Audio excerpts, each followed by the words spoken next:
I wish all the best. అలాగే మా ఇక ముందు కూడా ఇంకా ఎన్నో మంచి పనులు చేస్తున్నారు. బట్ ఇంకా స్ట్రాంగ్గా ఎన్నో సమస్యలు ఉంది.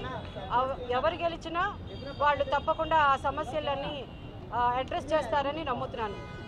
Both the panels and both the parties ఇద్దరికి నా కంగ్రాచులేషన్స్ చెప్తున్నాను.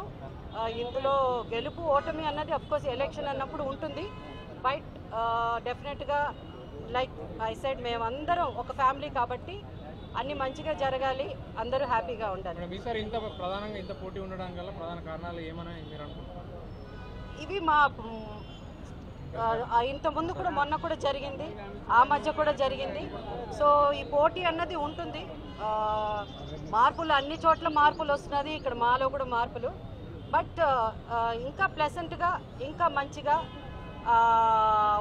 పాజిటివ్గా ఉంటే బాగుంటుంది. నెక్స్ట్ రాబోయే ఎలక్షన్స్ కూడా ఇంకా కొంచెం ఇలా ఒకళ్ళ మధ్య ఒకళ్ళు గొడవ పడ్డం కానీ ఇలాంటివన్నీ లేకుండా ఇండస్ట్రీ అంతా ఒక ఫ్యామిలీ కాబట్టి బయట ఎలక్షన్స్కి దీనికి చాలా తేడా ఉంటుంది, ఉండాలి కూడా. So let's hope next elections ఇంకా పీస్ఫుల్గా. ప్రస్తుతం అయితే లోపల చాలా పీస్ఫుల్గా జరుగుతున్నది, బాగా జరుగుతున్నది.